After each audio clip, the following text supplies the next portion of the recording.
All right, back to our top story now. The man in charge of protecting our borders has been called out by his own agents who work the front lines. Immigration and Customs Enforcement unions giving a no confidence vote. It was a unanimous vote against of no confidence for John Morton. That's the person who's their boss, claiming that the agency is basing its policies on politics and not on the job they're supposed to be doing, which is protecting the American people. So how does this affect the already heated immigration debate? I'm joined by Rob Thompson, radio talk show host, and Steve Malzberg, radio talk show host for WOR News Talk. Welcome, gentlemen. Good to have you here. Hi, Martha. The claims in this memo are so astonishing to me. Basically, you know, the folks that work on the front lines are saying all these things about their boss. They're saying that senior leadership takes more time campaigning for immigration reforms, and that ICE is so overwhelmed by massive criminal alienation problems in the United States that they simply can't do their jobs, and that the people who they do take into custody seek out an ICE officer if they want to get off, if they want to be let go. They say, hey, you know, buddy, can you help me out? And they get helped out, according to this report. Rob, what say you?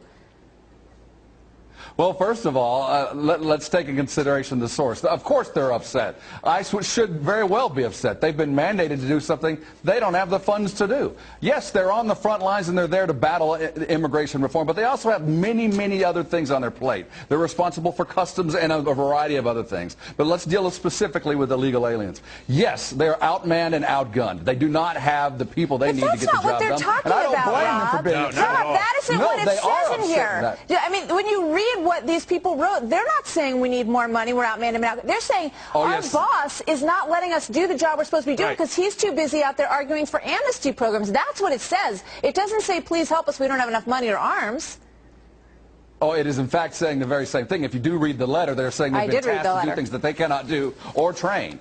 So when you talk about tasked to do things and you're not trained, we're talking about money. What we are dealing with is an institution in ICE that's under Homeland Security that has them doing many, many other things. Let them focus on what they need to do, and that is stopping illegal immigration. Stop it at the border. Stop it where it needs to be done. Let's go to Steve Malzberg. Go ahead, Steve. Martha, that's part of the problem. They're saying, and by a vote of 259 to nothing, to 0, which is astounding, they're saying that it's become politicized, that their department has become politicized, that they're not able to do their jobs. You're right. They're not saying they need more money. They need to be let free to do their jobs. They're saying that they're more interested, the people running ICE, in a PR campaign to prove that illegals are good people rather than arresting the bad guys and showing that they're bad guys. Yeah, I mean, they're talking about bingo games, dance classes, hanging plants in detention facilities to make everything nice while the folks are there. I mean, this is astonishing to me. 259 to 0, Rob. I mean, they are saying we have no confidence in our leadership. And they're saying to the American people, things are actually worse than you think. You don't even know what's going on in here. Well, actually,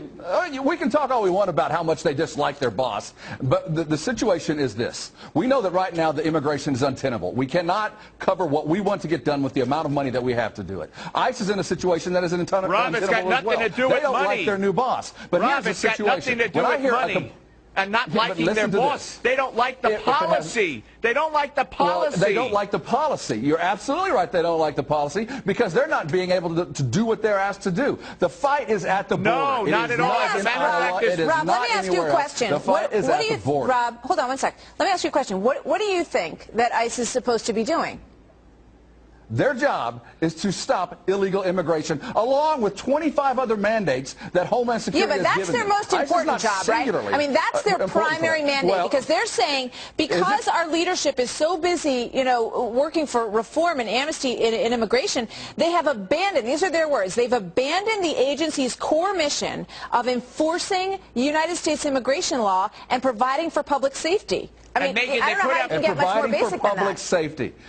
And that is where you have to take your entitlement, or what they're actually doing, providing for public safety. They are not the Immigration Naturalization Service. They're not La Migra, as it were. They deal with convicted illegal aliens and get them out of the country. Martha, they also complain that they misrepresent who these illegals are. They say that internally they know that 90% of the people they arrest at ICE, they find that are already in jails after they've committed other crimes. Yet, externally, they present these people as hard-working, good people that just happen to, want to better themselves. So it's a constructed effort to mislead the public about who these people really are. Well, you look at Carlos Montaño, who was arrested twice for drunk driving charges in this country, let go by ICE officials twice in this country, and then went on to kill a nun with his car when he was drunk. I mean, that's just one example of That's just how one. But let me tell you this.